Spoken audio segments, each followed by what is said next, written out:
Everybody, myself Sumit Patel, mathematics teachers at Mother Shakuntala Public School, Akhlaspur, Patia.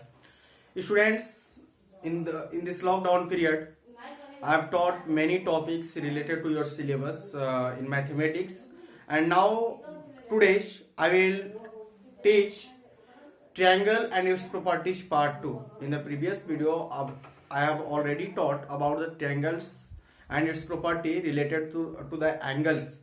But now in this period, I will talk about some basic terms related to triangles. Students, let's know about triangle. Students actually हमने triangle से related जो बहुत सारे जो part थे उसको हमने study कर चुके थे हम लोग, ठीक है। और अभी इस वीडियो में हम लोग स्टडी करेंगे ट्रायंगल से रिलेटेड और भी कुछ टर्म्स हैं जो बाकी रह गए हैं, तो उनको हम लोग सीखेंगे साथ ही साथ। और देखो, ये जो आपके पास टॉपिक हम पढ़ा रहे हैं, बट ये किसी क्लास के लिए लिमिटेशन नहीं है। ये आप जो टॉपिक है किसी भी क्लास में काम आ सकती है, चाहे क्लास स्टैंडर्ड 6 हो, स्टैंडर्ड 7 हो, स्टैंडर्ड 8 हो, या स्टैंडर्ड 9 हो, या स्टैंडर्ड 10 हो। किसी भी क्लास में बेसिक नॉलेज के लिए आपके पास ये जानना आपको जरूरी है। तो हम लोग वन बाय वन सभी को अंडरस्टैंडिंग करेंगे स्टूडेंट्स, और कोशिश करेंगे उसको समझने की। Let's know. देखो students, triangle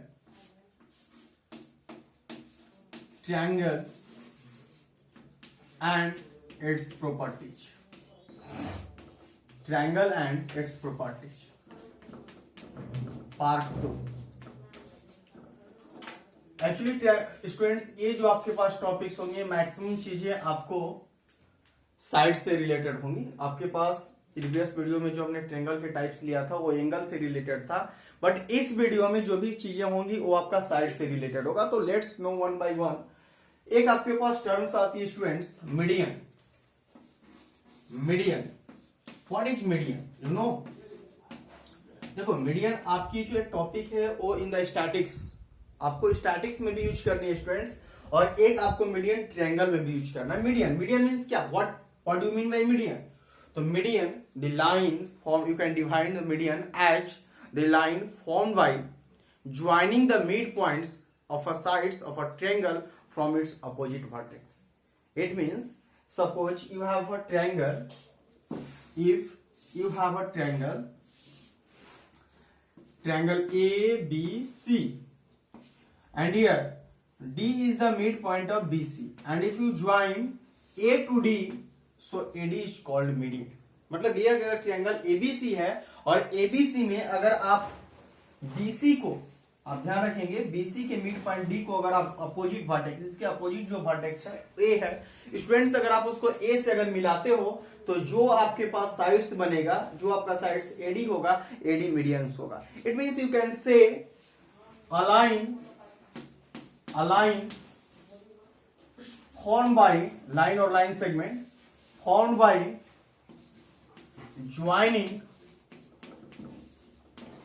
bye joining the opposite vertex, joining the midpoint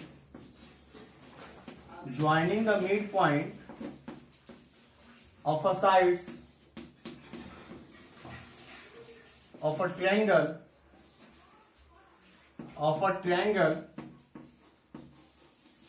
from its opposite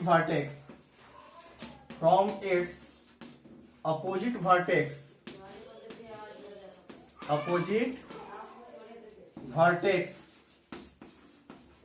is called median. यानी किसी भी पार्ट को अगर हम लोग इसे अगर ज्वाइन करते हैं तो ये आपका मीडियंस होगा।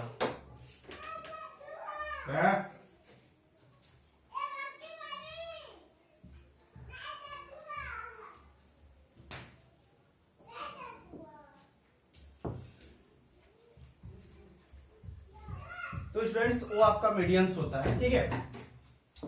तो कभी भी अगर आपको आइडेंटिफिकेशन अगर इस तरह से देनी हो तो सिंपल तरीके से आप समझा सकते हो कि सर हम कोई भी ट्रायंगल्स ड्रा करते हैं, कोई भी ट्रायंगल्स हो सकता है, और उस ट्रायंगल्स में आप किसी भी साइड्स का मिड पॉइंट ले लीजिए और इसके अपोजिट वर्टेक्स से आप ज्वाइन कर दीजिए, तो ये आपका मीडियंस हो जाएगा। तो इसमें जो है ये मीडियन है, ये मीडियन का काम कर रहा है। तो ध्यान रखेंगे आप मीडियन, और इसकी अगर हिंदी की बात करते हो बेटा तो हिंदी होती है मीडियन की माध्यिका। आप ध्यान रखेंगे मीडियन की हिंदी होती है माध्यिका, ठीक है। तो इस तरह से सिंपली हम लोग इसको आइडेंटिफाई कर सकते हैं। लेट्स दूसरा कुछ एग्जांपल्स देखते हैं। एक टर्म आती है स्टूडेंट्स एल्टीट्यूड्स, एक टर्म आपकी आती है एल्टीट्यूड्स। एल्टीट्यूड्स क्या होते हैं? एल्टीट्यूड्स क्या होते हैं? एल्टीट्यूड्स, तो एल्टीट्यूड्स को हम लोग बोलते हैं लंब बोला जाता है इसको, ठीक है। और अगर इसकी डिफिनेशन चाहिए तो सिंपल सी बात समझ लो बेटा, अगर मेरे पास ट्रायंगल्स है और किसी भी वर्टेक्स से किसी भी साइड्स पे अगर परपेंडिकुलर ड्रा करते हैं तो ये जो परपेंडिकुलर होगा वो आपका होता है एल्टीट्यूड्स। यानी कि आप सिंपली क्लियर कर सकते हो क्या, अलाइन या the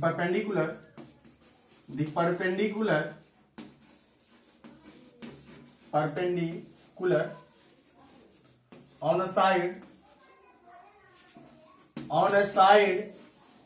from its opposite vertex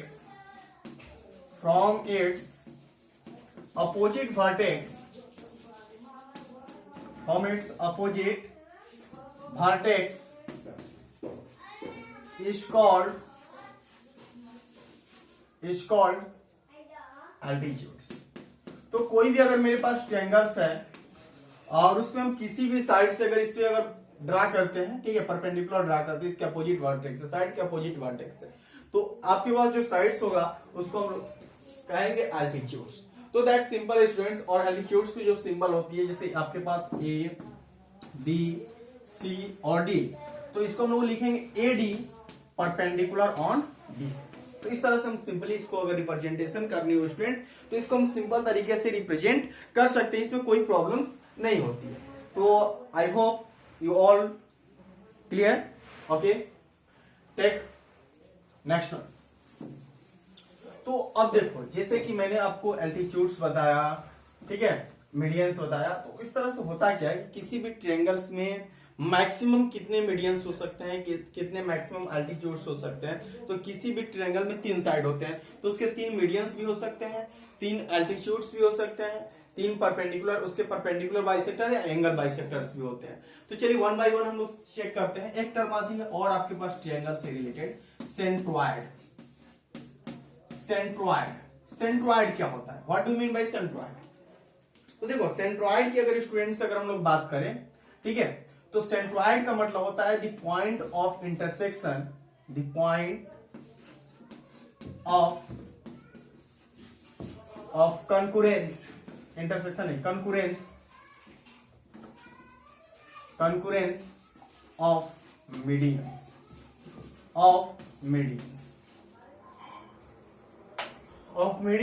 of a triangle.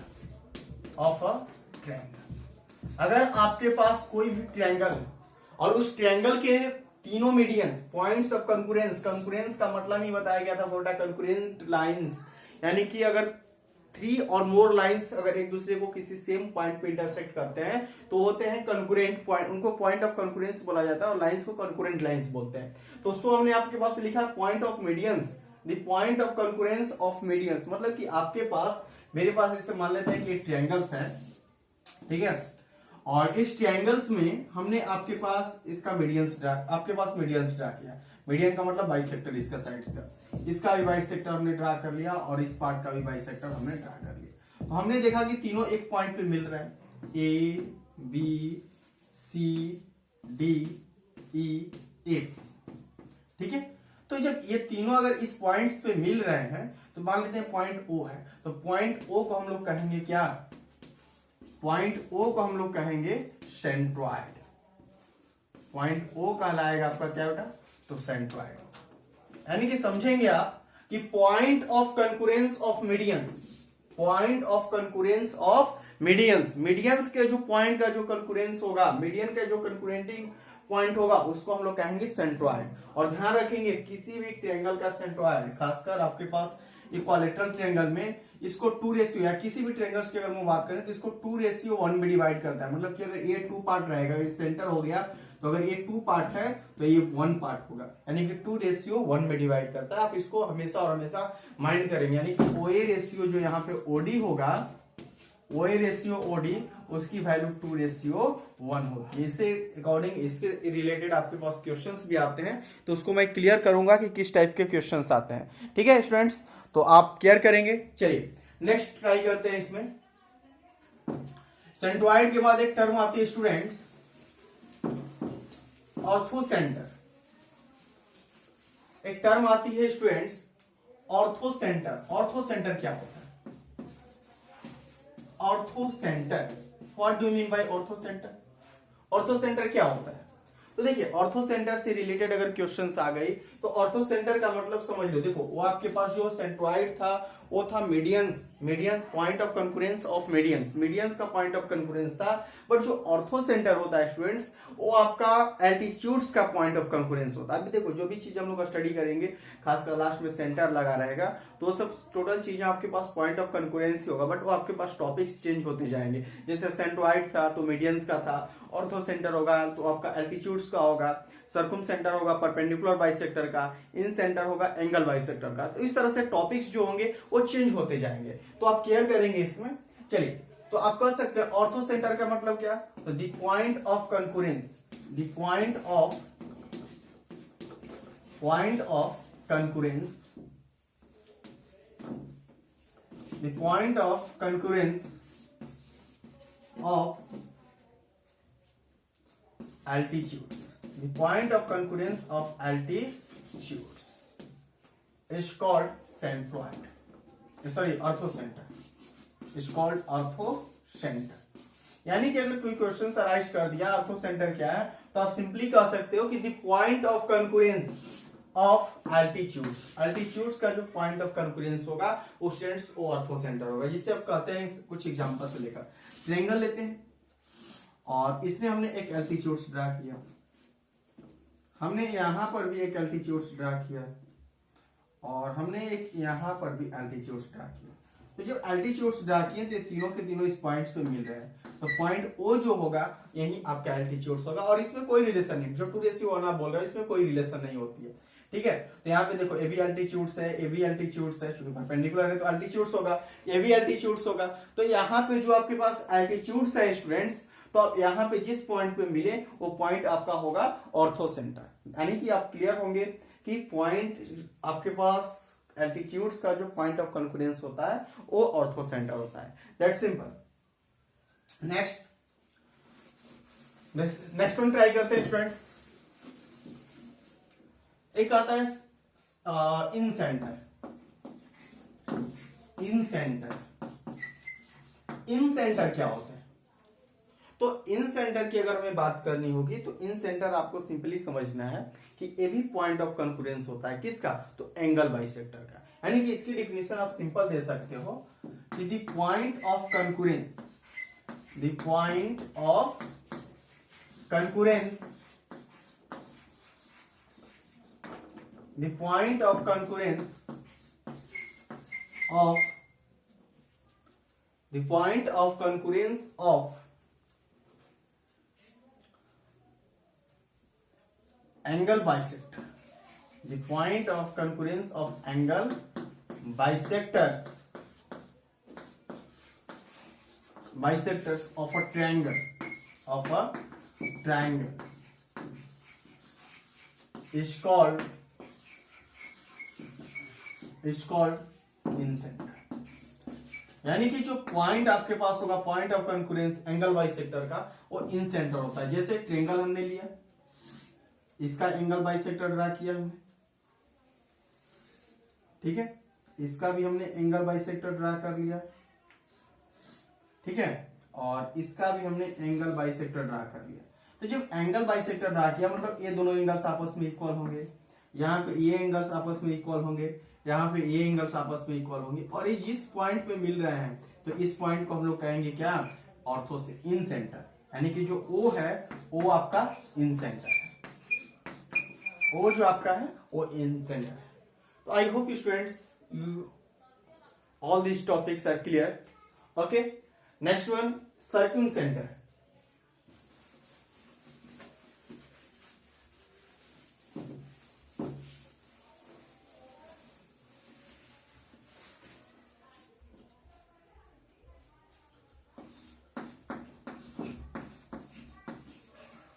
सर्कुम centre. What is circumcentre? अब देखिए फिर क्वेश्चन आपसे आ जाएगी कि what is circumcentre. Circumcentre क्या है स्टूडेंट्स? तो सिंपली आपको बात करनी है, सर्कुम सेंटर में परपेंडिकुलर बाइसेक्टर होगा, यानी कि simple the point of concurrence, the point of concurrence, the point of concurrence of perpendicular bisectors, perpendicular bisectors, perpendicular bisectors of a sides of triangle, of sides of triangle, triangle के sides का perpendicular bisector जो होगा वही आपका क्या होगा, perpendicular point का जो आपके पास परपेंडिकुलर साइड बाइसेक्टर, सॉरी किसी भी ट्रायंगल के साइड्स का अगर परपेंडिकुलर बाइसेक्टर जिस पॉइंट पे कंकरेंस होते हैं उसी पॉइंट को हम लोग बोलते हैं सर्कुम सेंटर। ये भी अगर हम लोग डिस्कस करते हैं कि कैसा होता है ये, चलिए तो इस साइड का परपेंडिकुलर बाइसेक्टर अगर हम निकालते हैं ऐसे जाएगा, इस साइड का परपेंडिकुलर बाइसेक्टर निकालते हैं हम लोग तो आपका अगर ऐसे अगर परपेंडिकुलर बाइसेक्टर निकालते हैं तो ऐसे जाएगा, ठीक है, और इसका निकालते हैं तो ऐसे। तो ये जिस पॉइंट पे मिल रहे हैं ये पॉइंट वो आपका होगा क्या, तो ये होगा आपका circumcentre, circumcentre. Okay students, I hope you all are clear.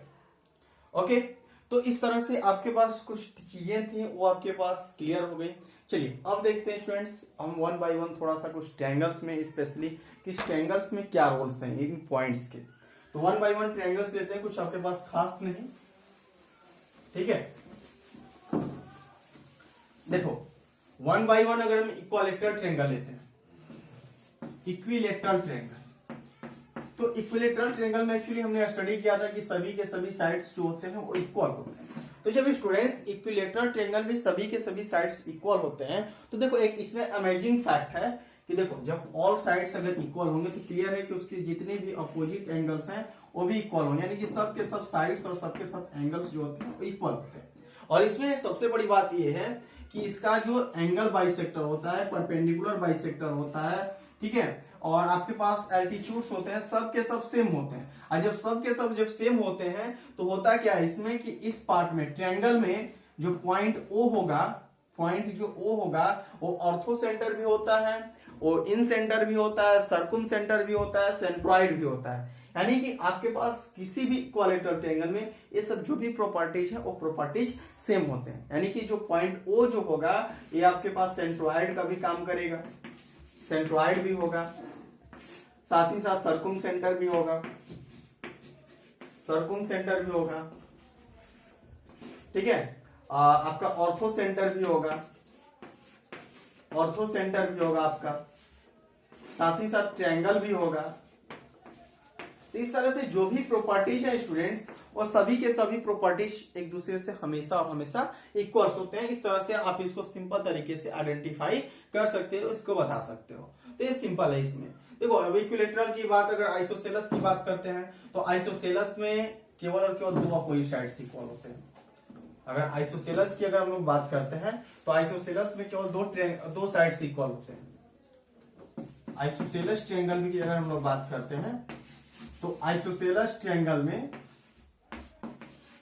केवल और केवल दो साइड्स होते हैं, केवल और केवल दो साइड्स इक्वल होंगे। ये अगर आइसोसेलस ट्रायंगल है तो इसमें दो साइड्स इक्वल होंगे, और इन दो साइड्स के लिए जो आपका बेस साइड, ये जो आपका अनइक्वल साइड्स है, ये वाला पार्ट, इसको हम लोग बोलते हैं बेस साइड, बेस साइड्स बोलते हैं इसको, और इसको हम लोग बोलते हैं इक्वल साइड्स। इन दोनों को हम लोग बोलते हैं इक्वल साइड्स बोलते हैं। तो ध्यान रखेंगे आप। अब बेस साइड्स के लिए जो आपका परपेंडिकुलर अल्टीट्यूड्स होगा और मीडियन होगा, ये दोनों सेम होता है। ये जो आपका साइड है एल्टीट्यूड का भी काम करेगा और मीडियन का भी काम करेगा, बट इस साइड्स के लिए एल्टीट्यूड्स डिफरेंट होंगे और मीडियंस डिफरेंट होंगे। तो आप आई होप आप क्लियर होंगे, ठीक है। तो चलिए और कुछ टॉपिक हम लेकर चलते हैं। इससे रिलेटेड आपको कुछ फैक्ट थे उसको मैंने बता दिया। कुछ और भी टॉपिक्स लेकर चलते हैं, जैसे आपके पास अभी पाइथागोरस थ्योरम स्टडी करना है, ठीक है, तो उन सब चीजों को हम स्टडी करते हैं। ओके,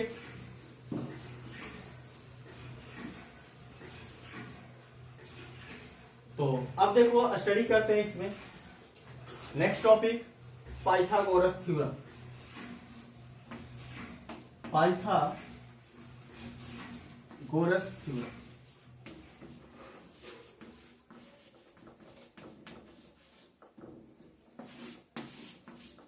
देखो स्टूडेंट्स, पाइथागोरस थ्योरम की अगर हम लोग बात करते हैं, क्या होता है Pythagoras theorem.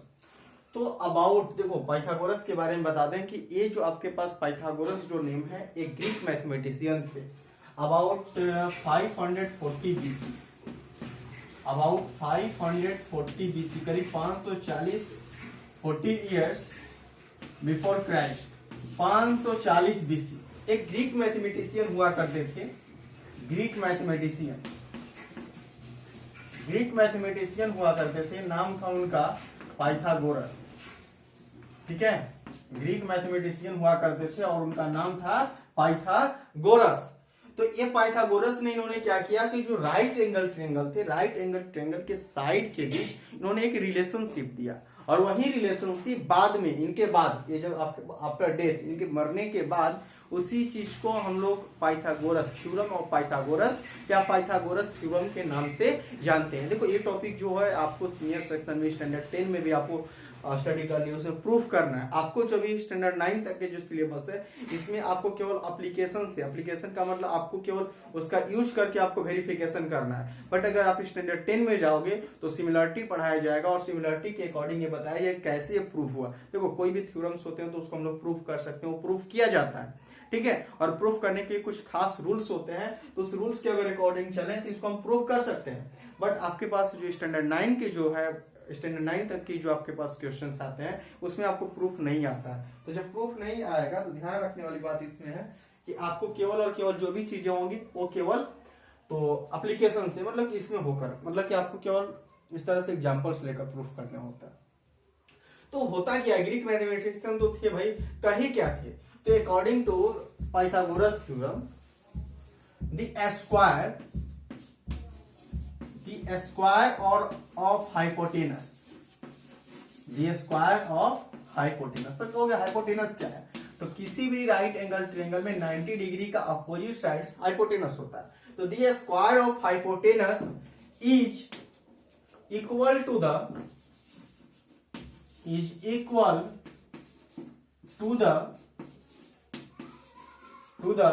sum of a square of the square of hypotenuse is equal to the sum of a square of remaining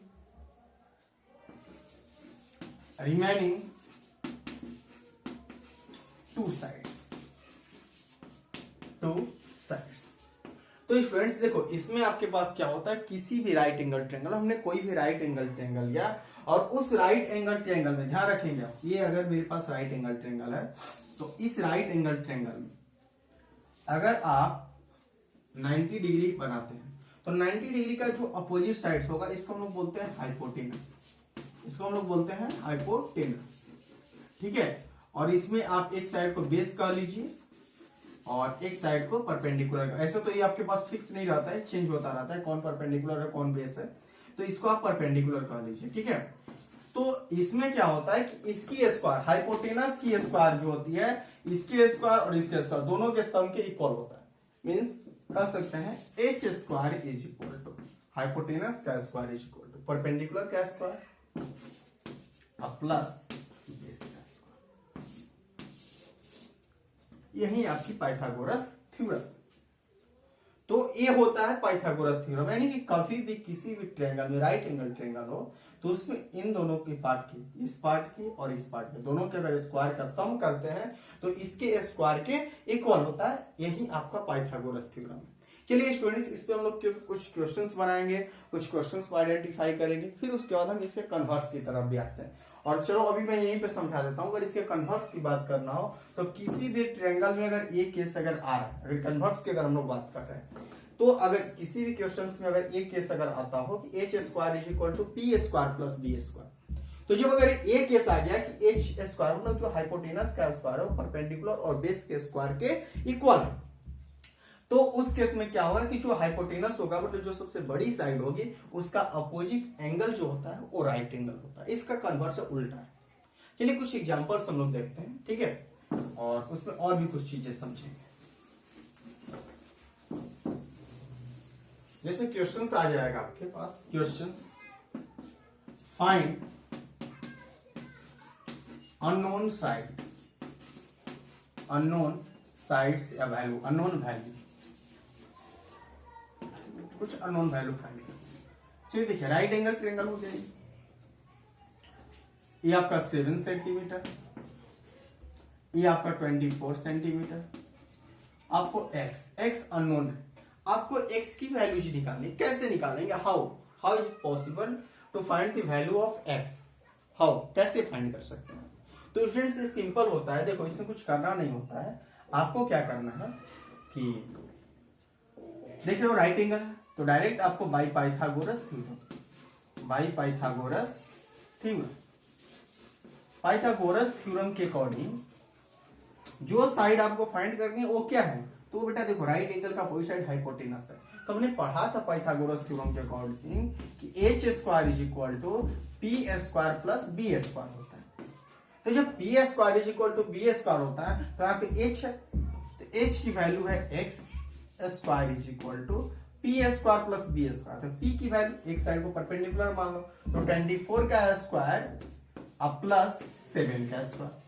either जो बेटा स्क्वायर है उस साइड में अगर सेंड करते हैं तो रूट होगा, root is equal to 576 plus 49, मतलब वैल्यू हो जाएगी रूट अंडर 625। तो जब रूट अंडर 625 होगी तो इसके स्क्वायर रूट निकालेंगे, इसके स्क्वायर रूट आती है स्टूडेंट 25, यानी कि 25 सेंटीमीटर। ये आपका आंसर हो जाएगा, यानी कि x की वैल्यू 25 सेंटीमीटर। तो आप सिंपल तरीके से इसकी वैल्यूज निकाल सकते हो। अगर इसी तरह मेरे पास और भी क्वेश्चंस आ जाए, जैसे देखो ये क्वेश्चंस अगर आ जाए, ठीक है, अगर इसकी वैल्यू मान लो कि हमने लिख दिया 6 सेंटीमीटर, ये हो गया 10 सेंटीमीटर, ये वैल्यू आपके पास x हो गया। अब हमें इस x की वैल्यू निकालनी, तो कैसे निकालेंगे, क्या रूल्स है? तो देखो इसकी भी जो रूल्स है वो भी सिंपल है, इसमें कुछ नहीं करना, इसको आप इरेज कर दीजिए।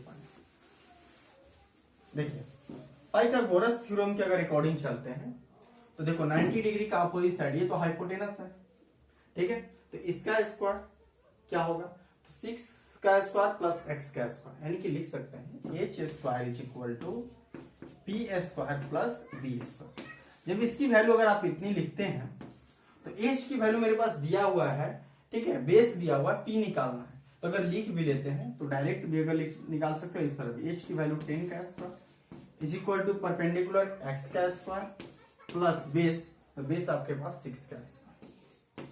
इसको इस साइड में लाइए तो 100 minus 36 is equal to X square.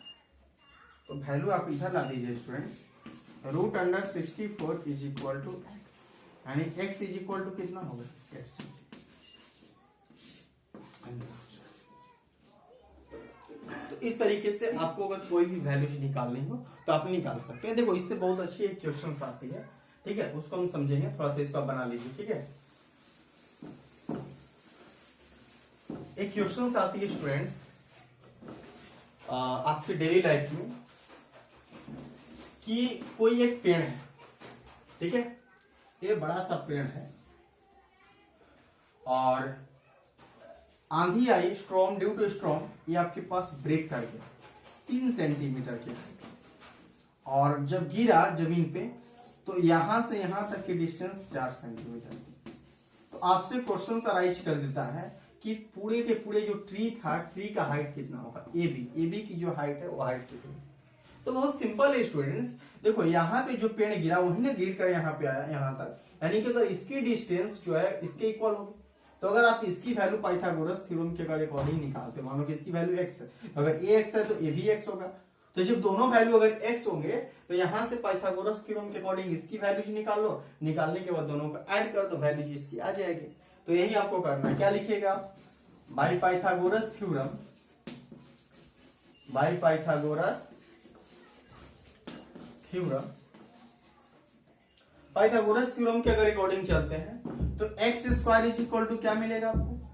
तो 3 का स्क्वायर प्लस 4 का स्क्वायर, यानी वैल्यू मिलेगी x is equal to root under 9 plus 16 is equal to root under 25, या वैल्यू हो जाएगी आपकी 5 सेंटीमीटर।